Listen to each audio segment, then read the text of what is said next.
Hello and welcome back to my channel. It's been a while since I did my last disability Q&A, so I thought I would do another one today.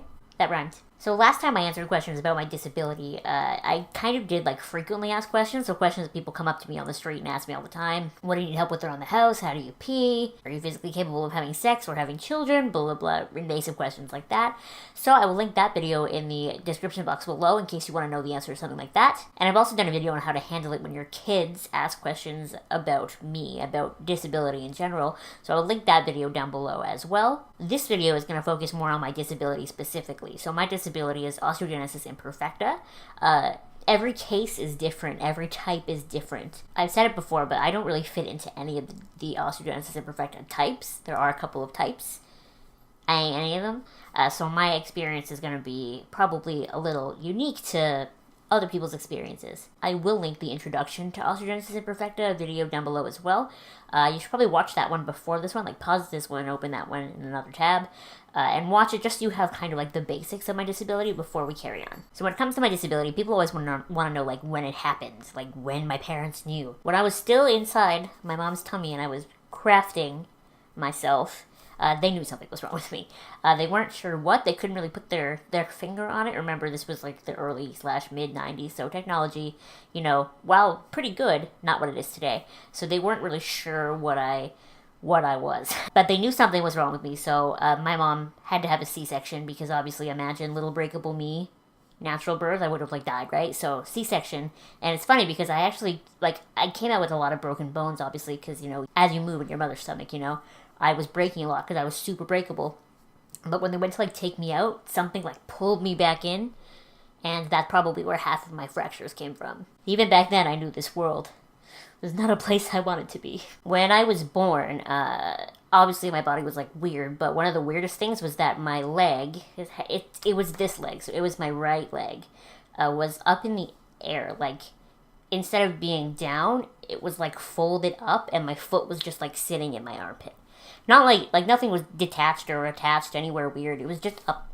And so over the course of my first month, year of life, my parents, my mom mainly, had to slowly move it down so that I wasn't stuck with my leg up here for my whole life. I don't know how many bones I had broken when I was born. I know there was a lot. I definitely know for sure I had broken hips because I still even have issues with my hips to this day.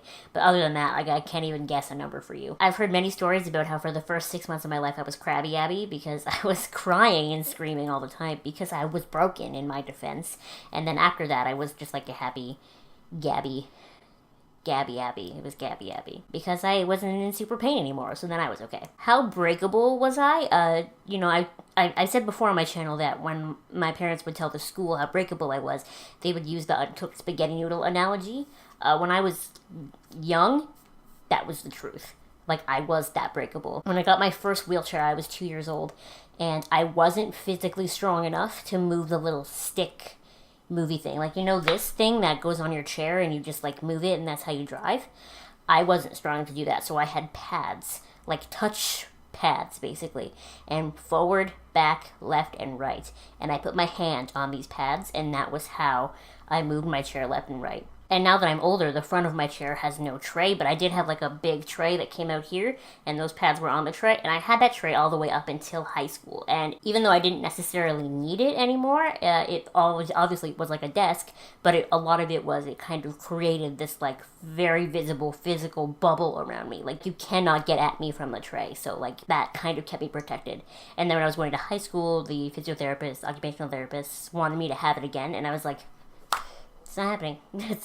It's just not going to happen. I was significantly stronger by then because I had been so well taken care of, so bubbled my whole elementary school life that I was pretty strong. I hadn't broken too many bones at that point, and it's pretty tough. Not as tough as I am now, but pretty tough. So thank the heavens, pray for me, knock on wood, whatever you want to do, whatever makes you feel better, but I have not seriously broken a bone in a very long time. I know a lot of people with my disability who break bones and have fractures all the time, and they have surgeries and different things and stuff, and I've never had that experience. The two worst bone breaks of my whole life, my left femur, I was a kid, I was 4, was right before school started, and I used to scooch around on the floor on my butt a lot because my chair was so big and the house is so small, and it wasn't accessible. Now I have this bedroom here that makes my life way easier, but before I didn't have that, so would butt scooch around the house, and I was 4, and I went to spin, I went to turn around, and I just missed. I messed up the turn, and I just completely broke my left femur, right by the artery. Isn't that great? Almost a really bad time, but not as bad. So I was in the hospital with that one for months. And then the other bad break was my left side just hates me. My left arm up here. You probably noticed before that my arms are 2 different shapes. This shape is fine.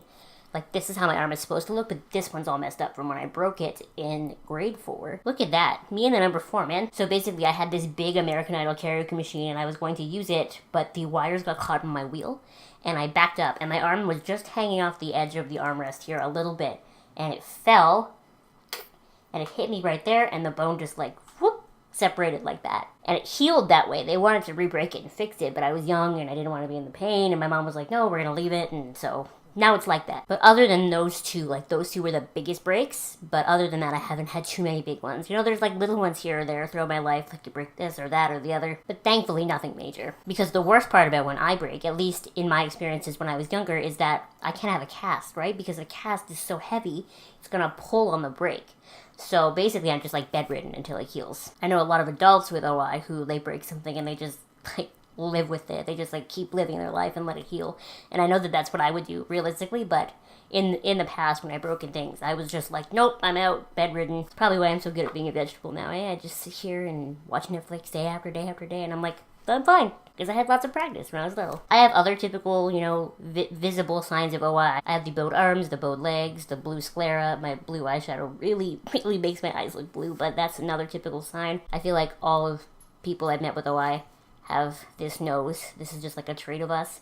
And we also most of us have janky teeth, because teeth are bone, right? So there's really not much I can do there. I feel like a lot of us, we also have this very barrel rib cage. I also have the unfortunate life where I have giant boobs, so that just makes me even more barrel. But the short neck, I feel like I have it a little bit longer than some of them, which, it's still very short, but we all have this, we all look the same. If you gathered up a whole bunch of other people with OI who have types similar to me, we look like a clone club. It's kind of cool. I like it. Obviously, like I said, there's a bunch of different types, and kind of as you move through the types, there's a different look to it, but I've met a lot of people that have types like mine, and we all kind of look the same. We could do that show. What's that show called? Orphan Black? Yeah, that would be rad. And anyway, those are just a couple of bone-related, disability-related questions that I thought you might like to know, a little bit of my history with my disability beyond the bones and the having to be careful and breaking easily. I don't really have any of the other health concerns or issues that could come with OI, so I can't really speak about those from a personal standpoint. Thank you so much for watching. Make sure to give this video a thumbs up and subscribe to my channel if you have not subscribed already, and I'll see you next time. Bye!